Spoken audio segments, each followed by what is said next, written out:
Make my smolder, sexy eyebrows. Hello, Canon. Nice to meet you. You come here often? That's going to be the intro for the What are you doing?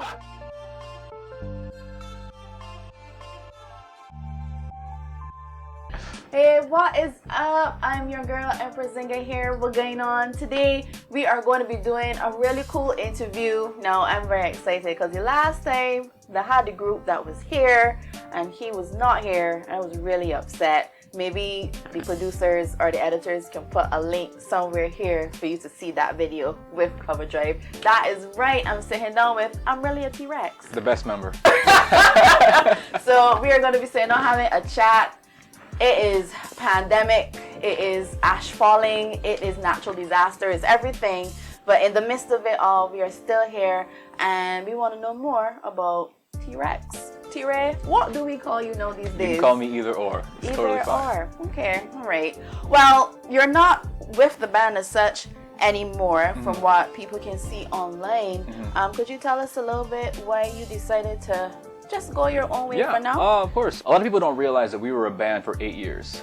Wow. So yeah, quite some time, and we had a really good run, but I kind of guess we lost the drive, no pun intended.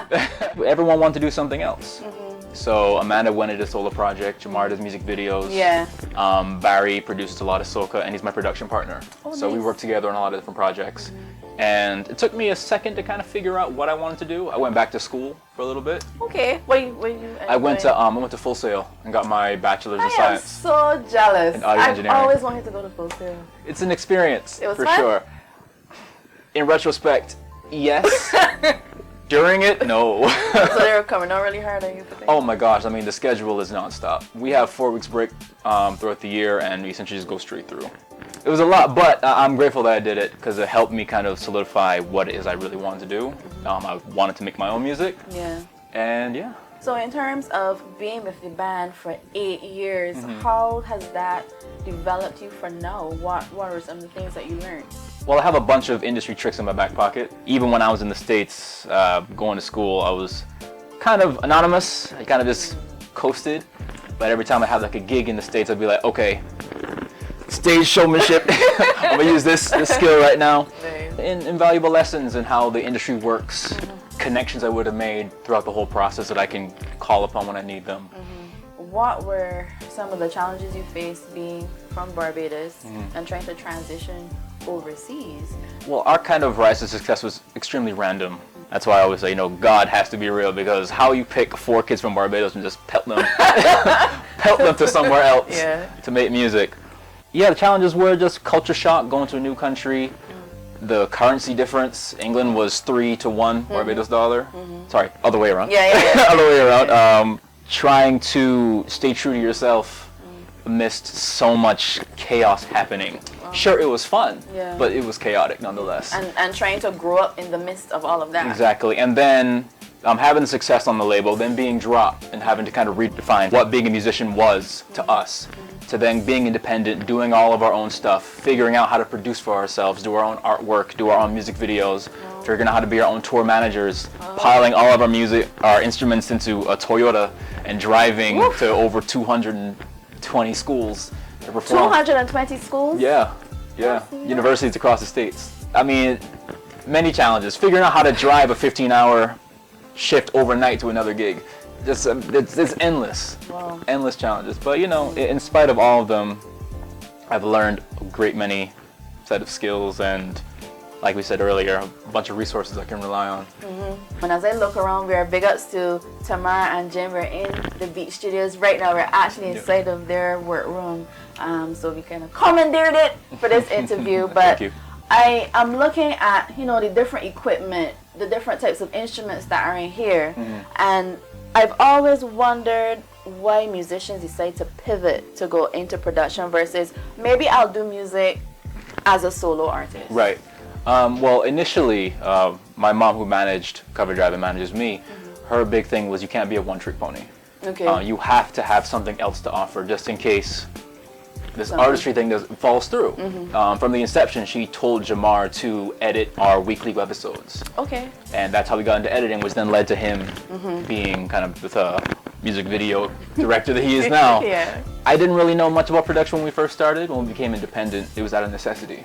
And I grew to like it. I grew to love it. Yeah. And I remembered, while kind of getting into production, that I had a Sony Ericsson back in the day. And I used to make beats on my Sony Ericsson. They had like a ringtone creator. I remember those. Yeah. So that's myself. kind of where it started. Actually, no, I lied.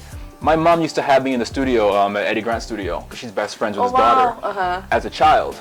So I've always been in the studio, and I guess it's kind of just been in me this whole time. So when Cover Drive stopped, I was like, well, I don't really know what I want to talk about quite yet to be a solo artist. So let me continue getting better at my craft so that I can make the best music for myself when I decide to become a solo artist. I'm very glad you say that, because when people, especially international artists, you will see, let me use my girl Rihanna. She's decided to try different things. You know, she's created her own empire. And maybe she doesn't have anything to say right now. Maybe she has a couple things she might want to talk about, but right now she's probably just enjoying being an entrepreneur and running her empire.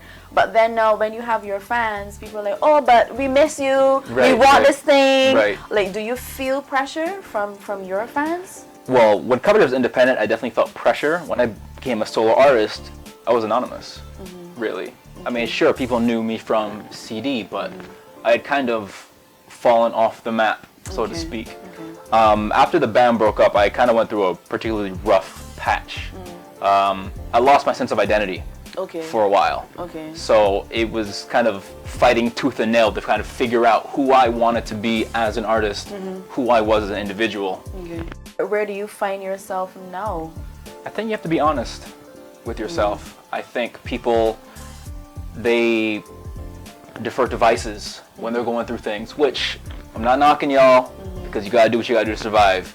I take a different approach. I really wanted to get to know me better. And yeah, you kind of got to soul search, and it's going to be ugly, it's going to feel uncomfortable, and you're going to be like, is this really me? Oh my gosh, you got to be real with yourself. If you lie, you're just going to wake up years online being, oh crap, that's not what I want to do. You know? So. Do you think that is more from fear, that people already know, at least to some level, who they are and what they want to be or what they want to do, but it's like, if I do this, and I can segue into another point that we had off camera to bring that conversation on. Is it that you already know what you want to do and who you want to be, but all of these eyes judging you, especially if you are a well-known artist, not so underground, you start to go back into that comfort zone? I would say sometimes. To that last point you just made, I remember when at the height of Cover Drive's success, coming back to Barbados and being kind of confused with myself, because people have this idea of me and how I should act and behave, and then there's me actually. So I was in conflict with how I should present myself to the public. Not as much. Sure, there's a little bit of that pressure. So Cover Drive did this, but I can't compare myself to T-Ray from Cover Drive. Because even though I am still him, I'm not at the same time. My life experiences thus far have created this person sitting in front of you right now. It wasn't fear. I just wanted to be honest. I wanted to be authentic. There are many artists in Barbados, well known, more so in soca, because that's where usually the bread and butter comes. But they might want to sing bluegrass. They might want to do this type of thing. But they feel stuck. Stuck to try something new, or even like big up Chantal Lane. She's really into food, but she's like, if I go and I post food other than music on my, I don't know how she feels now, but that was then when we spoke. She's like, I'm a foodie, I love to cook, but to go on now and talk about I posting food, people will be thinking like, well, this girl is she going mad because you're supposed to be a musician, you know. I don't know if you have any thoughts where that is concerned. Well, personally, I think there has to be a major overhaul in the Bajan music industry, even to the point you made about people who don't want to do soca doing soca. Now, I love soca, but even in Cover Drive, when we became independent, we found that some of our songs weren't getting played on radio in Barbados. So we're trying to figure out a way to kind of make it work. Circumvent that in a way. So we did our own soca. And if Cover Drive has to make soca music to get played on radio in Barbados, even though they've had success abroad, how does someone who hasn't had the same success feel? You know? Yeah. It's not an overnight process. Radios have to prioritize Bajan artists. People have to celebrate the other sides of the music that people want to create. Yeah, and not be afraid of it. I find a lot of people who are forced into a certain genre, they become jaded and they Yeah. lose their passion and their zeal for music, Yeah. and that's truly unfortunate. And I hate to say you have to leave the island to kind of try to make your music work, but as it stands right now, that's kind of how it is, and it shouldn't be that way. Do you think maybe the pandemic has changed anything? I feel so. People are definitely being more creative. Shout out Barbados Connect. Yes. They're holding little mixers. I've been to a couple. Guys! It's dope. I'll rock with it. Heavy. The Bajan youth creatives, we are figuring out different ways to kind of make our mark in Barbados, but we still have a long ways to go before you can really truly make a living in music or be accepted fully in Barbados. That's unfortunate. We were talking about 2 Mile Hill, Yeah. who have been around from Decades. time. Shout out 2 Mile Hill. Y'all are awesome. And even then, some people don't know who they are. Yeah. And that shouldn't be the case. It really shouldn't. And they have been in every single, well, at least almost every single aspect of the music scene in Barbados. They've been playing in the Gap, Yeah. Mahalia's Corner, Yeah. backing musicians, playing with other artists. Yeah. I mean, everything. Yeah. And even going outside of the region and going international as well. Representing Barbados Representing abroad. Barbados. Bajans, don't roast me for this, please. But what I've observed is that, especially in music, not everybody, but a lot of Bajans like to only celebrate our own when someone else acknowledges them. I even remember before Rihanna blew up, going to school. 'Cause I went to school with her brother Rory, Okay. and shout out St. Michael's. They're like, oh, who Rihanna is? She is. She in that. And then Umbrella came out. Oh, that's our girl. That's our girl. No, celebrate it from the inception.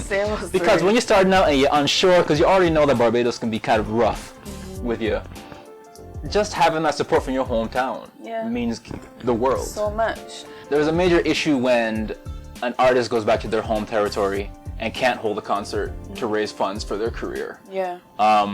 I used to work with the guy who produced for Jay Sean. He produced a song on our first album, Bajan Style, Headphones. And he said that, well, when Jay Sean is not doing well in the States, he goes back to India, plays a gig for all the money, cashes back up, and then goes back to the States and continues. Okay. You can't do that here. Yeah. You can't. Hey, I know musicians that are so talented, can sing for days, play licks for days, they're working as accountants and working as this, and not knocking that trade at all. Yeah. It's But more, they know that they have a calling. they have to rely on those. And if you love accounting, then be the best accountant you could ever be. Of course, You know? of Sing music course. on the side, whatever. But Yeah. if you have to go from your dream and do this because you don't feel like it can get you nowhere, you know, that's a problem. I had to make a conscious effort to kind of plug back into the Bajan music scene because there are too many players I don't know, too many people that I should collaborate with, or at least just be friendly with, cordial with, that I don't know. But there's and that's a problem. so much content from So running this much. company, like seeing not only music, dance, visual art, even chefs. But we are at the radio show every Saturday, and every week somebody brings on a song. And it's not the same type of genre song. It's like a different type of song. Yeah. And this artist working with that artist again. It is amazing to me. I was talking to my mom about this after I graduated, because Full Sail, shout out to them, they focus on community. They bring back their famous alumni, those who have worked, who have Grammys, Oscars, what have you, and they have them speak to the students. And my mom was like, how come is that Full Sail can bring back all these interesting people to inspire the youth, but Barbados can't do it? And I was like, because Full Sail acts as the umbrella. Full Sail is the umbrella with, you know, it reaches out. So everyone can go under it, get the knowledge, connect, what have you. We don't have the umbrella in Barbados. We're all too cast out. And it's, from what I've observed, it's very much, this is my land, this is my land, this is my Very land. segregated. We don't collaborate. We don't meet up. Oh, you competing with me, you competing with me. Competition is healthy, y'all. It's good, it's fine, good. it's cool. Collaborations are even better. Exactly. Because now you have an easier chance of attaining the goal that you would have set for yourself. So when I was thinking about, because I did the EP, dropped it, I know we'll talk about it in a moment, but I dropped it, proud of it, but I'm always thinking like, okay, what's next, you know? And I want to do a collab EP. It's important to me that I collab with people, and particularly Bajan talent. I definitely want to be able to, I mean, I know I have some residual coverage of fans that listen to my music, on even those, if I can expose a Bajan artist to them, that's just a little more progression for the Bajan music scene, you know? How can Bajan artists get in contact with those people overseas? Like, are people even interested in Bajan culture? I think people are interested in Bajan culture, but superficially.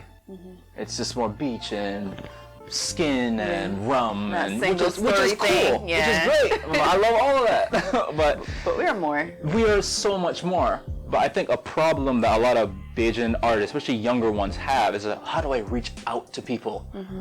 It's not always about reaching out and up, reach across. We have so many people here already as is. You can reach out to, create that network, and then together reach up. You know? Go deep. You have created this EP. Yes. And I want to know a lot more about it.